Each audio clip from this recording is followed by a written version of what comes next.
자, 부자 아빠님. 우량한 주식, 뭐 비우량 주식 이게 따로 있는 겁니까? 어떻습니까? 글쎄, 많이 올라가면 우량주 되더라고. 그래서 너무 우량주와 비우량주를 구분하지 마라. 주식은 우량주로 구분하는 게 아니라 올라갈 주식과 내려갈 주식이 있거든요. 많이 해먹으면 삼성전자도 내려가잖아요. 많이 해먹으면 테슬라도 1200불에서 지금 내려왔잖아요. 그죠? 그렇죠. 그러니까 우량주라고 비우량주로 구분하는 게 아니라 주식은 두 가지로 본다면 올라가는 주식과 내려가는 주식이 있다. 그걸 창의력으로 봐야 되는 거지. 그걸 보는 눈을 기르는 건 그냥 되는 게 아니다.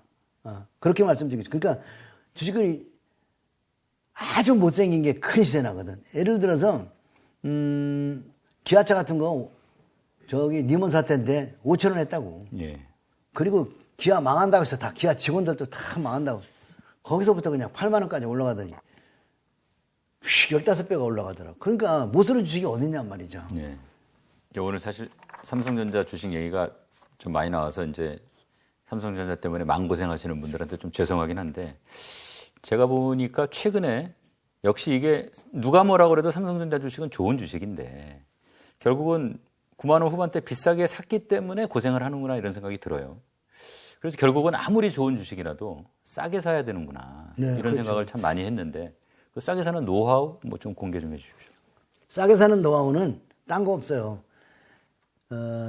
미국 시장 겁나게 폭락하는 날, 뉴스가 겁나게 악재를 도배를 하는 날 나오셔서 여러분들이 그동안 사고 싶었던 종목도 사시면 쌉니다. 그 다음에 사실은 주가를 싸게 사는 거는 주가에 악재가 나와야 돼. 악재가 나와서 그 뉴스가 도배를 하고 막 그 V자로 막 찢어질 때 거기가 사보는 게 굉장히 좋은 찬스인데 아마 그 뉴스를 듣고 손이 나갈 사람은 없을 겁니다. 회사가 어렵고 또 부정적인 뉴스가 많이 나오잖아요. 그래서 부정적일 때 사는 건데 그게 많은 훈련이 돼야지 되고 그 기업에 대한 평소에 분석이 되어 있는 사람만 그걸 기회로 보지. 근데 주가는 언제나 보면 호재에 민감하고 호재에 많이 올라가고 악재에 많이 떨어집니다. 그러니까 자기가 지닌 가치보다 하락한다는 이게 되게 중요한 거예요. 매수의 제일 중요한 포인트는 내가 지닌 가치부터 얼마나 떨어졌을까. 내가 지닌 가치보다 얼마나 더 많이 올라갔나. 매도의 위치, 매도의 철칙에서는 내가 지닌 가치보다 얼마나 더 오버했지? 내가 지닌 가보다 얼마나 더 밑으로 빠졌지? 이걸 감지하셔야 돼요. 그래서 그럴 때 사시면 돼요. 더 빠져도 내가 분산 투자하는 거니까 이건 내가 여기다 그냥 주저할래. 버티고 그냥 들어놓으면은 때가 되면 다 올라오더라고요. 그러니까 우리가 지금 생각하면 2000년 3월에 유가 ETN이 그 성분이 마이너스 났던 거 기억하시죠? 이 기름이 마이너스가 났다. 근데 그거 얼마나 많이 올라갔습니까? 그러니까 말이 안 되도록 빠지잖아요. 그러니까 우리가 그런 시세를 바라보면서 깊게 연구를 하고 많이 기다려야 돼. 많이 빠지는 주식들, 많이 올라간 주식에 대한 매수하라는 게 아니라 연필로 쓰면서도 얼마든지 공부할 수 있죠. 그러면서 많이 떨어진 주식을 조금은 사볼 수 있잖아요. 이건 나 버릴래. 그 버릴래하고 사보는 게 진짜 공부야. 그게 창업을 배우는 거고 여러분이 주식 사실은 엄격히 따지면은 장사거든요. 이 주식을 싸게 사서 비싸게 파는 장사예요. 근데 큰 손이 이게 의도적으로 들어 올리는 건 그걸 잘 이해하시고 큰 손이 개입돼서 이 주식을 들어 올려서 비싸게 팔려고 그러네. 그걸 감지하는 게 상당히 중요한 거거든요. 그거는 차트를 공부를 많이 해요. 차트에 바라보면 큰 손이 개입되고 돈이 들어오고 있는지는 그 시세가 결국 차트가 말을 하고 있는 거니까 다른 말은 뉴스로는 전달이 안 되는 거죠. 주가가 올라가고 내려가는 건 뉴스로 전달이 안 되는 거예요. 뉴스와는 왜 이래요? 역행해야죠. 그럼 싸게 사는 것도 가장 중요한 건 뉴스와 역행하라. 요거 좋은 답이 될 것 같아요. 이 투자자들 중에 뭐 한국 주식은 못 쓰고 미국 주식 사야 된다. 뭐 바이오는 못 쓴다. 소형주 아니고 뭐 대형주 뭐 투자해야 된다. 이런 각자 하여간 편견이라고 그럴까 고정관념이라고 할까요? 그런 것들이 있더라고요. 얘기를 하다 보면. 나도 이제 근거 있는 생각이라고 보십니까? 유튜브 보다 보니까 어느 유명한 유튜버가 작년부터 한국 주식, 올해도 그런 것 같아요. 한국 주식은 투자하지 말고 미국에다가 80% 투자하라고 그런 얘기를 하더라고요. 뭐 테슬라도 뭐 1200대부터 엄청 좋아하고. 근데 그렇게 사람들이 확신을 가지고 얘기한다면 확신을 가지면 안 되거든요. 확신을 가지면 확실히 거긴 조정 옵니다. 내가 보기에는. 그냥 확신을 가지고 가서 한국 사람들이 중국, 한국은 다 버리는 것 같아요. 그러면 결국 개인 투자가 없는 곳은 가지고 있는 그 주식은 누가 가지고 있겠습니까? 그건 큰 손이 가지고 있는 거거든요. 그리고 소형주는 못 쓴다? 소형주가 못 쓴다고 생각하면 그거 다 버린 거예요. 그러면 그때 여러분 소형주에 대한 연구해야 돼요. 바이오 못 쓴다? 천만의 말씀이에요. 바이오가 계속 등락은 심하겠지만 뭐 해먹은 바이오는 내려오겠지만 안 해먹은 바이오가 또 엄청난 시세를 낼 거라고. 왜냐면 바이오가 우리 삶을 바꾸고 우리 의학이 발달되고 하는 게 다 바이오가 필요한 거잖아요. 네. 또 실제 그렇게 돈을 벌고 있고. 근데 바이오는 언제나 주가가 자기가 실제 버는 돈보다 오바해 가잖아요. 그래서 주가가 오름도 그렇고 내림도 그렇고 어때요? 등락이 오바하죠. 심하죠. 예. 오바하니까 사람들이 무서워한단 말이야. 그래서 그런 변동성이 큰 종목이 바로 제가 좋아하는 주식이죠. 작년에도 내가 그런 얘기 했는데 기다려야 된다. 개인 투자가 주식하기 좋은 때는 비관적인 소리가, 의학 소리가 막 날 때 그때 주식장에 와라. 이제 의학 소리가 나기 시작하니까 지금부터 주식 안 사더라도 연구를 해야 되겠죠. 그죠? 네. 지금 말씀 나온 김에 이제 뭐 테슬라 많이 말씀하셨는데 요새 이제 테슬람이라고 그러더라고요. 테슬라하고 이슬람을 합쳐가지고 이거 좀 위험한 징조죠. 아, 그럼요. 이 앨런 머스크를 지금 신격화하고 있는 거거든요. 테슬람이라는 거는 이슬람이라는 말을 변형시켜서 만든 거예요. 이슬람교 믿는 사람들처럼 테슬라 믿는 사람들이 테슬람을 믿는다는 건데 그리고 그 꿈이 너무 휘황찬란해요. 주가에 이미 내가 보기엔 반영됐다. 옛날에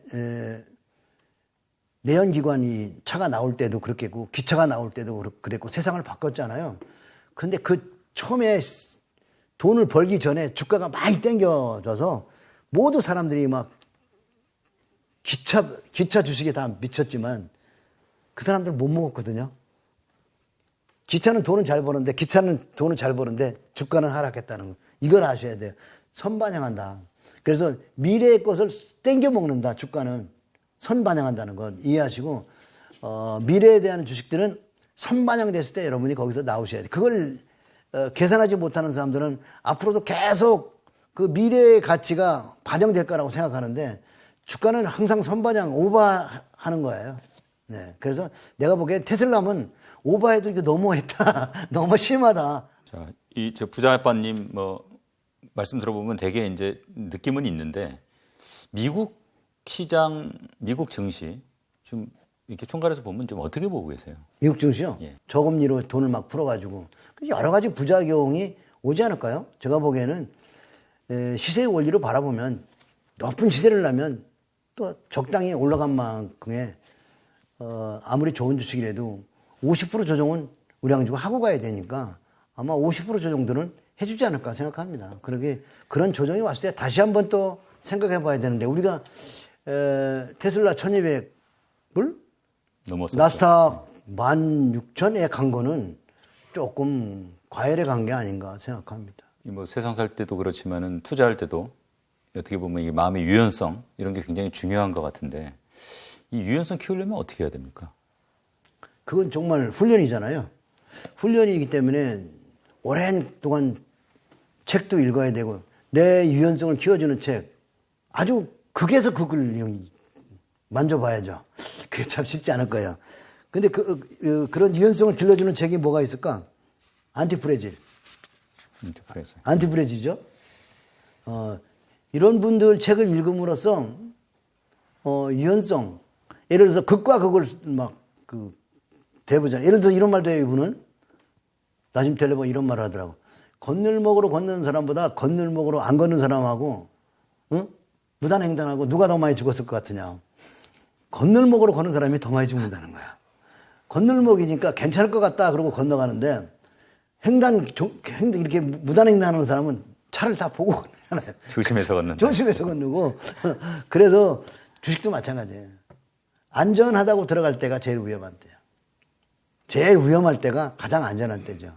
이렇게 우리가 유연해지는 사고를 기르는 시간이 그런 시세를 바라보는 눈, 작은 돈으로 베팅해보는 것, 이런 연습이 필요해요. 우리는 역사가 짧아서 이런 얘기 해주는 사람이 주식에 무슨 기법이 있다고 생각하는 사람이 너무 많잖아요. 근데 주식에 기법 없어요. 제가 연구해보면 창업에 기법이 있어요? 없죠. 장사에 기법 없어요. 그때 자기가 그동안 경험했던 것에 그 육감 아닙니까? 직관이죠. 직관으로 변형해서 거기에 맞는 대응을 해야 되겠죠. 그죠? 그래서 어떤 공식은 없다, 주식에. 그렇게 생각합니다. 오늘 시세 말씀 많이 하시고, 또 시세를 좀 그래도 파악하려면 뭐 그런 시장의 환경도 알아야 되지만 차트를 좀 많이 봐야 된다 이런 말씀을 하셨어요. 차트는 왜 중요하다? 이 중요성 좀 설명 좀 해주세요. 차트는 그 뉴스나 뭐 전문가들이 막 어떤 특정 종목에 대해서 막 좋게 얘기하고 하는데 그 헛소리잖아요.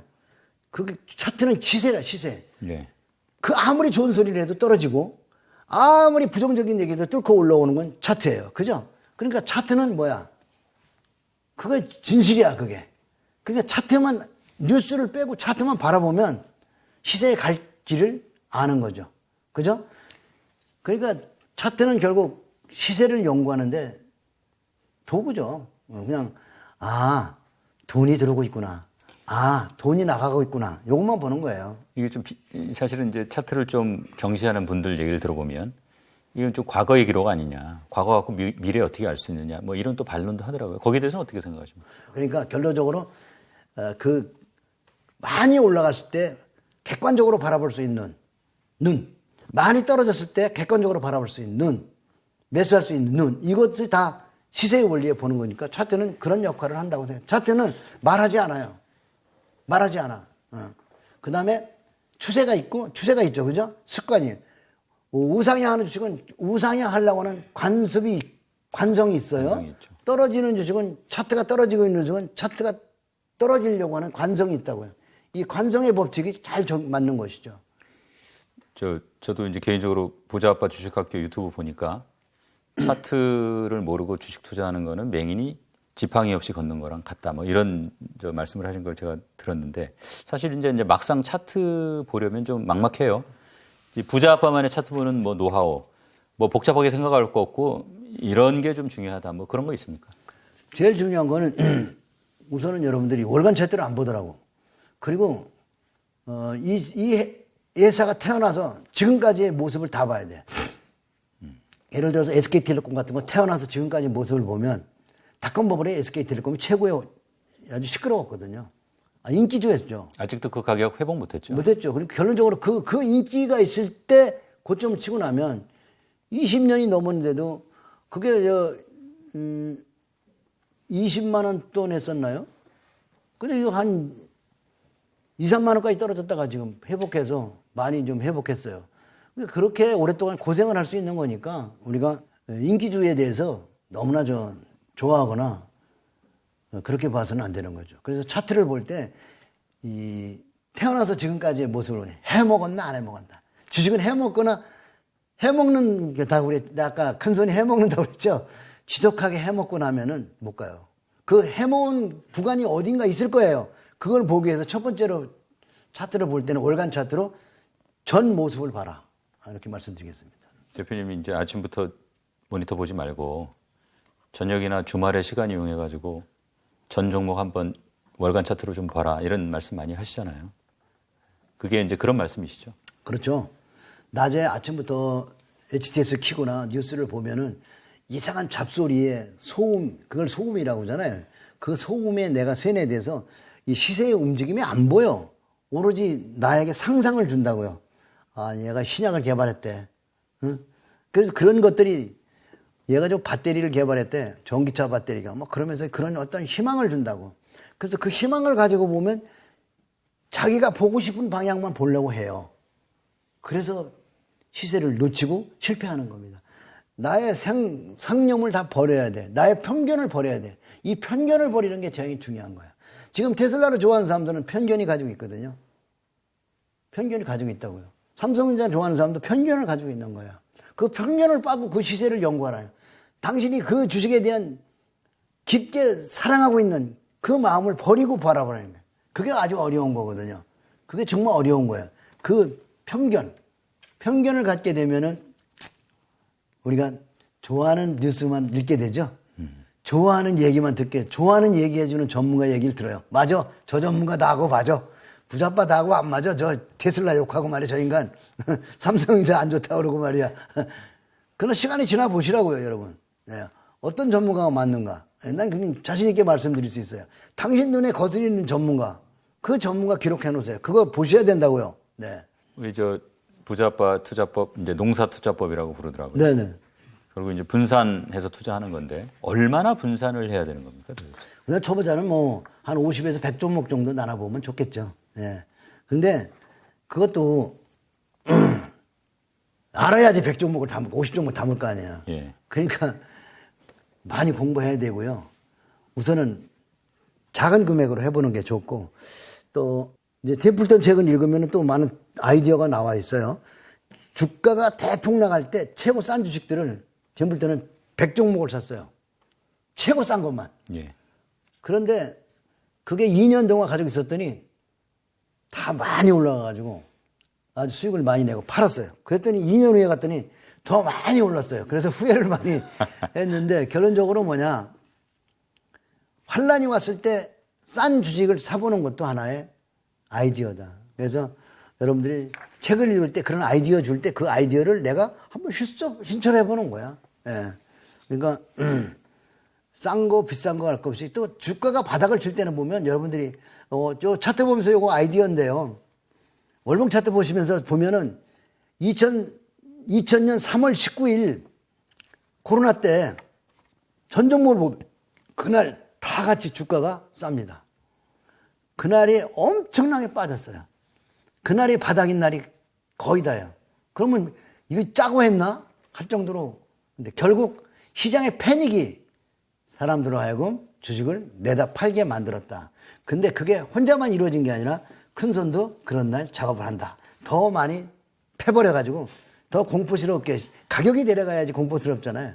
만들어서 조금 패고 많이 잡는다. 그렇게 보면 여러분들 그것도 하나의 보이지 않는 작업이죠. 네. 그러니까 주식시장에는 보이지 않는 작업이 너무 많아요. 나쁜 사람들이에요. 이게 이제 사실은 변동성이 없다면은 손해도 안 보겠지만 뭐 수익도 없을 거 아닙니까? 그렇죠. 수익도 없죠. 그래서 이제 투자자 입장에서는 참 변동성하고 이렇게 좀 친해져야 될 것 같은데 요즘 예 요즘 이렇게 사실은 떨어지고 나니까 뭐 그냥 주식 시장 자체가 싫어요 사람들. 이럴 때 어떤 마음을 좀 가져야 됩니까? 무장을 해야지. 이런 게 그냥 오는 게 아니라 여러 번 경험을 해야 되거든. 그러니까 이럴 때마다 작은 금액을 가지고 사보면서 마음에 무장을 해야 돼. 그게 하루아침에 이루어지는 게 아니니까. 그게 아마 템플턴이 그런 얘기 했던 것 같아. 저 앙드레 코스타니가 두 번 파산해야 알아들어. 이 소리가 그 소리인 것 같아요. 그러니까 하긴 나는 많이 빠지면요. 기운이 나요. 코로나 때, 니몬 사태 때 많이 빠지잖아요. 그럼 막 안에서 뭐 이상한 힘이 막 올라오면서. 드디어 기회가 왔구나, 이제. 그때 내가 한국경제TV 나갔었거든요. 2008년. 방송 나가서 아주 큰 소리로 막 떠들고 내가 막 주식이 지금 쌀 때라고. 근데 무슨 기운이 나서 그런지 모르는데, 이제 평소에 오랫동안 월봉 차트를 보고 있기 때문에 가격이 싸졌다는 거하고, 뉴스가 그때는 막 너무 도배를 하니까요. 뉴스가 그냥 세상에 망할 것 같은 뉴스를 너무 퍼뜨려 주니까 그런 것들을 역발상으로 바라보는 사람의 입장에서 시세를 연구하는 입장에서는 아마 기운이 났던 게 아닌가 생각합니다. 보이지 않는 또 오래 이거를 연구했으니까 신기가 있지 않나 그래요. 그런 기운이 나는 날이 있어요. 많이 빠지는데 기운이 막 나. 뭐 직관이라는 게 이제 뭐 지식과 경험의 총합이라고 뭐 그런 얘기도 제가 들었습니다만. 그래서 나는 그날 그러죠. 이미 오셨다 그님이. 예, 부자판 이게 이제 우리가 하락장에서는 하락장대로 또 상승장에서는 상승장대로 나름대로 이렇게 어쨌든 주도하는 종목들이 있지 않습니까? 네. 이제 부자 아빠가 보기에 앞으로 당분간 주도하는 업종이나 뭐 종목은 뭐다. 뭐 이런 거에 대한 좀 뭐 견해가 있으십니까? 일단 뭐 조선 해운 이런 쪽은 그동안 너무나 소외받았잖아요. 철강. 예. 그런 쪽이 좀 수혜를 받지 않을까 생각합니다. 그 다음에 이제 지주회사들 나오기만 하면 전부 쳐주지도 않잖아요. 지주회사들이 좀 수혜를 보지 않을까 이렇게 생각합니다. 이게 이제 흔히 얘기하는 주도주, 이건 무슨 특징이 있지 않습니까? 주도주는. 또 그 주도주를 발굴해서 투자하는 게 왜 중요한지 좀 설명 좀 해주십시오. 근데 이제 초입에 올라갈 때는 주도주라고는 안 불러요. 알 수가 없습니다. 중간쯤 올라갈 때도 주도주라고 안 불러. 고점 가야 주도주라고 해. 그래서 주도주라는 말을 함부로 쓰면 안 돼. 주도주라는 말을 명명을 해놓는 거는 다 끝난 다음에 예를 들어서 임원 사태에서 바닥을 치고 올라가는 게 NC소프트, 기아차, 현대차거든. 세 개가 주도주였지. 근데 다 끝난 다음에 주도주라고 차와 정의가 막 나오고 그랬잖아요. 그런 이름이 져질 때가 위험한 거지. 주도주라고 이름 나오면 조심해야 돼. 그러니까 바닥에서는 주도주라고 얘기하기는 좀 그래요. 좀 세네. 이 정도로 보는 거죠. 얼마 전에 이제 사실은 제가 이제 후배하고 그날 이제 아까 뭐 말씀하셨던 종목 중에 현대미포조선 가지고 좀 얘기했던 적이 있어요. 그때가 이제 한 8만 원대 정도 했었던 것 같은데 이게 좀 더 올라갈 것 같지 않냐? 뭐 많이 올랐는데 뭐 좀 떨어지지 않을까? 이제 그런 얘기 나눴던 기억이 나는데 이 보면은 대개는 뭐 주식이 쭉 올라가지는 않고 오르락내리락 하면서 올라가는데 어떤 주식은 또 거의 뭐 내리막 없이 그냥 쫙 올라가는 경우가 있어요. 이게 뭐 어떤 차이가 있습니까? 그런 주식들. 멀리 가려면 조정을 해야죠. 이렇게 들어서 20일 깨고 여기 장이 좀 미국장 폭락하는 날 같이 확 들어가지고 막 공포를 주고. 그렇지만 월봉 차트로 보면 저점이 높아질 거예요. 그런 것들은 뭔가 큰 손이 오셨다. 큰 손이 오신 거야. 관리했다. 돈이 들어왔다 이거죠. 돈이 들어오는 주식들이 그런 게. 그런 주식들은 누군가는 그렇게 세게 조정하면 살아가고 있구나. 그런 거를 이제 인지하는 게 참 두려운 거고 더 주고 살 수 있는. 그러니까 그런 주식을 강한 종목은 조정하더라도 우리가 원하는 만큼 내려오지 않잖아요. 그렇죠. 다른 애들은 전부 저점 깨고 내서 저 무지하게 싼데 저 싼 거 있는데 얘는 많이 올라간 상태에 조금밖에 조정 안 하네? 그럼 손이 안 나가는 거잖아요. 싼 걸 찾아보게 되죠. 그건 못 보게 돼. 이거 너무 올랐어. 예. 근데 많이 가는 종목은 너무 올랐어 하는데 거기서부터 가는 거죠. 그걸 따라가는 것도 또 하나의 시세를 보는 눈이에요. 그게 참 어려운 거예요. 아마 미포조선 같은 거는 따라가기가 쉽지 않을 겁니다. 아까 이제 기아 말씀하셨지만 예를 들어서 기아가 5,000원에서 뭐 한 10,000원으로 올랐습니다. 2배. 그러면 이거 100% 올랐네. 손이 참 가기가 좀 쉽진 않을 거 아닙니까? 근데 나중에 보니까 이제 8만 원까지 올라서 뭐 1,600%가 오른 거죠, 결국은. 그런 식으로 따지면. 근데 참 어떻게 보면 그 판단하기가 참 쉽지 않거든요. 뭐 좀 비결 같은 거 없습니까? 그것도 경험 같아요. 직관에 딱 봤을 때 이거 세력이 큰 손이 오셨네. 네. 큰 손이 오셨네 하는 종목들은 직관으로 보는 거죠. 네. 그거 감밖에 없어요. 그래서 이게 이 사업은 많은 경험을 가지고 직관을 길러내셔야 됩니다. 직관이 없이는 안 돼요. 그러니까 남이 얘기 듣고 했다. 이거 다 막차야. 여러분 삼성전자 왜 샀어요? 남이 얘기 들었잖아요. 여러분 시청자 여러분이 분석하고 자기가 이거 확신이 와서 산 거예요? 아니잖아요. 동학개미 막 이런 거 막 으쌰으쌰 하니까 산 거잖아요. 그게 고점에서 나오는 CM송이에요. 주가가 많이 올라오면 주다? 뭐 그런 동학개미 그런 얘기도 나오고 뭐 좋은 얘기들이 엄청 나오죠. 그러니까 그런 것들이 우리로 하여금 실패하게끔 만드는 거니까 그런 얘기가 나올 때 단호하게 떨쳐내고 나올 수 있는 용기. 근데 동학개미라는 것도 집단화 있잖아요. 엄청난 집단화 있잖아요. 그 집단화에 가담하지 않는 게 참 어려워요. 우리 이제 부자 아빠님들 이제 공부해라 책 읽어라 이제 말씀하시는데 오늘 이제 좀 토론 마무리하면서 지금처럼 이제 좀 주식시장이 참 걱정이 많을 때 읽으면 특히 뭐 좋을 만한 그런 책 몇 권 좀 소개 좀 마지막으로 좀 해주십시오. 오늘 첫 번째로 소개하고 싶은 거는 이제 개인 투자가들이 꼭 읽고 싶은 건 존 뜨겁게 사랑하고 차갑게 달아. 이건 개인 투자가들이 실수하기 좋은 것들을 잘 설명해 주셨고요. 그 다음에 존 리네프의 가치 투자. 사실 워런 버핏 책은 읽으면 여러분들이 따라하기가 너무 힘들어요. 워런 버핏 책을 읽고 나서 여러분들이 거기다가 창의력을 붙여야 되거든요.